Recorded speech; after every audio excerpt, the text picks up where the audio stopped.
blueberries were on sale, and I am definitely taking advantage of that. So this is a small batch blueberry pie filling recipe.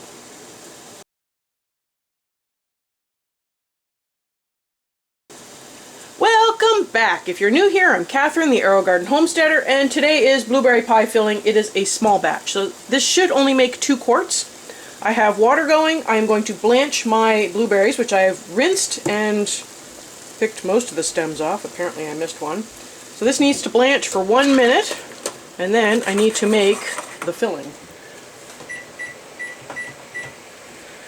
So I'm not much of a blueberry, well, actually I'm not much of a pie fan because I'm the only one who eats it and I get sick of it after a while, but I'm going to do these in pints so I can make a smaller pie and then I don't get sick of it.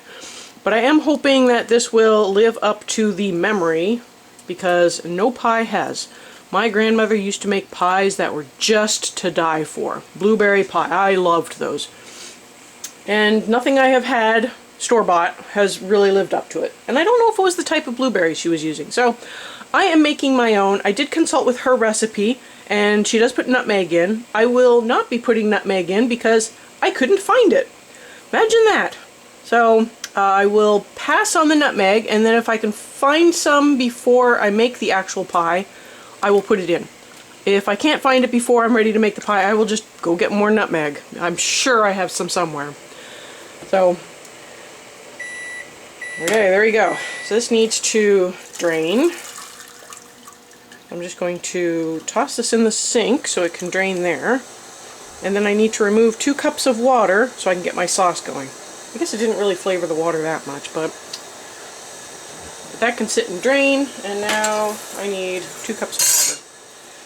Let's get an oven mitt because that's probably going to be hot.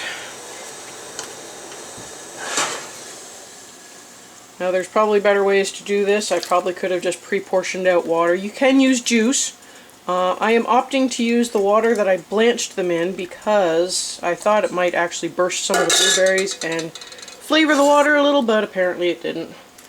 So I need 2 cups. This is I will link the recipe below. This is for a small batch. It is supposed to make 1 quart. So I'm actually doubling this to make 2 quarts, but I'm going to be doing them in pints. So I should get 4 quarts. I have 5 quarts in my steam canner so that it can be ready to go. Always do an extra jar. Okay, so this is it's 3/4 of a cup twice, plus 2 tablespoons twice, plus 5 tablespoons of clear gel twice. It might just be easier for me to do it that way because I can't remember. It was like half a cup of clear gel plus 2 tablespoons. Okay, so I need to get the bubbles out. I need to get the lemon juice. Now all of this goes pretty quick, so that's why everything needs to be ready. I did not shake my lemon juice. Make sure you shake it if it's been sitting for a while. And it is super important to get your lumps out. So I think I needed 2. I need 2, so it calls for 3.5 teaspoons per recipe, so I need 2 tablespoons plus a teaspoon. And make sure you use bottled because you need it to be the correct acidity level. And then 1 teaspoon. That's that. Make sure we get all these lumps out. So this is already starting to thicken. I don't know if you can see on the bottom, it's starting to, you get those clear threads. Okay, get my lid on.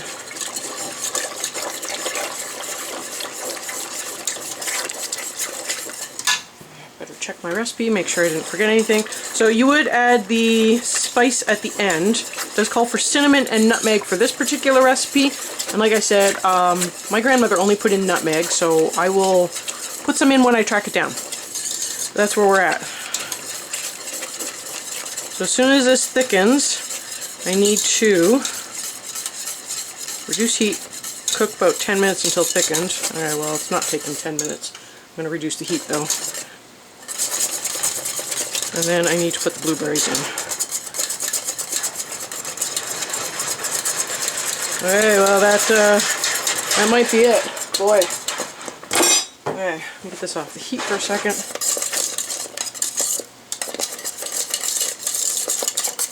Okay.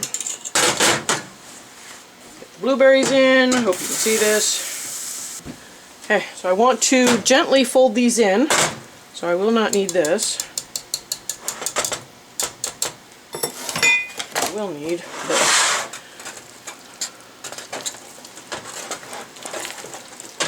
And this was 3.5 cups of blueberries. So it's actually, you could get away with one package of blueberries, one 18-ounce package, or you could, per recipe, or you can get 3 packages and have a few extra just in case you've got some bad ones or squashed ones.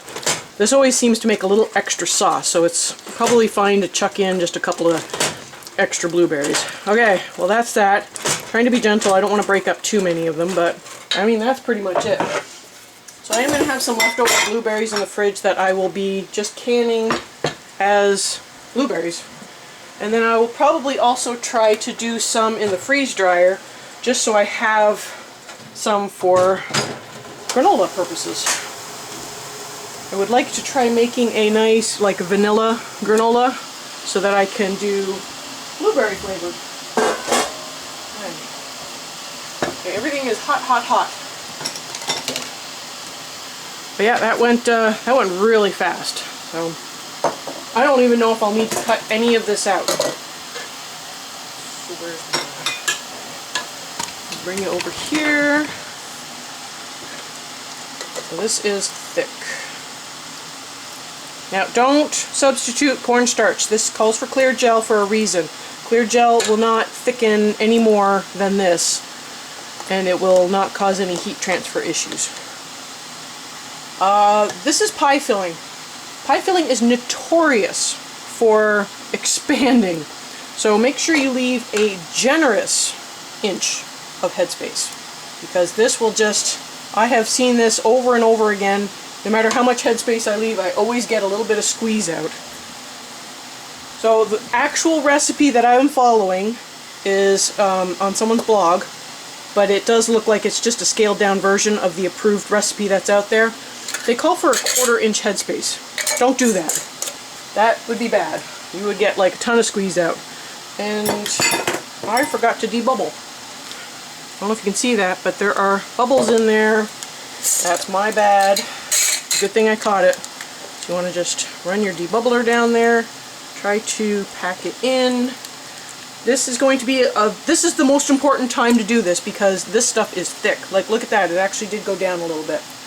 So I will put in just a couple more blueberries. There we go. That looks better.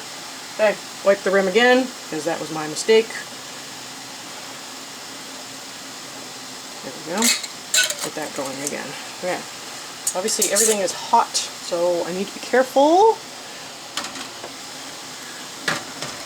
I find the jars get a little bit hotter faster when you have the lid to the steam canner on. So definitely do that. We will see how many jars we actually get out of this. Okay. That still might be a little too much.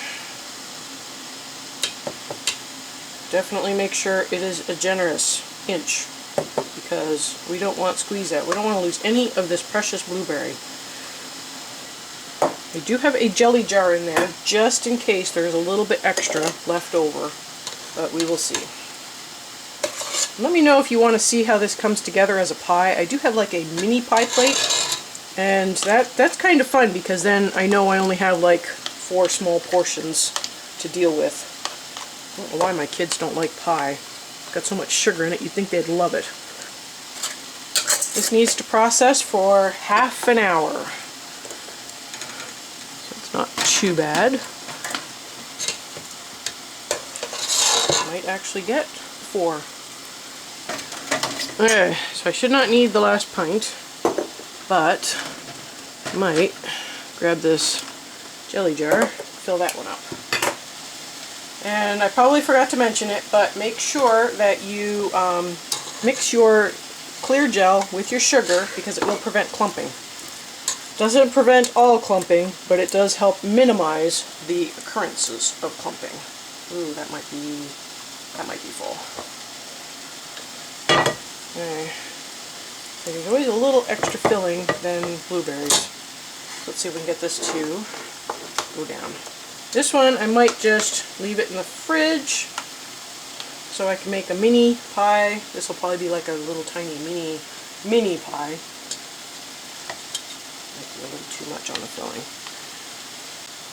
I always find that there's just a little more filling than fruit.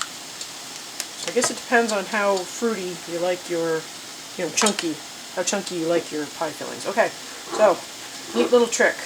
I want to process this, but I don't want to waste the lid, so I'm actually going to go and get an old lid. You can reuse an old lid if you're just going to stick it in the fridge and use it in the next little bit, because then you know it'll be canned, and so you'll know what the texture and all that is like, but you don't have to worry about it being a perfect seal. So that's what I like to use my old lids for, if I'm not like vacuum sealing something. So, lid on. Takes 30 minutes of processing time once the steam comes out. My lid must be a different shape from my pot. Okay, I'm going to get that temperature up, and there we go. So, you can kind of taste the filling and see how sweet. Yeah, I guess we'll see how it tastes with actual blueberries in it, but it's not bad. Okay, I go clean up. I will let you know how this turns out at the end. This is the blueberry pie filling. It turned out really nice. I did not get any squeeze out, so yes, definitely make sure it's got a generous inch of headspace. I don't know if you can tell, but the inch mark is at this shoulder band here, and it is just slightly above it. I made sure to fill it just below that band, and so there was some expansion. Now, this one is my one with the used lid. I will be labeling it, but I'll just set this aside and use this in the short term because I want to see how this turned out, number one. And number two, it was a used lid. You really shouldn't trust those. But all four of them did really well. I can't wait to try this, so I know it's not going to live up to the memory in my head of my grandmother's, but, they were wild blueberries. These are not. So I used that little jar up, the little jelly jar that I had set aside to make pie, and I made a tiny little pie, so it really only makes 2 slices. And it's a really good recipe. It's not my grandmother's recipe, but it was really good.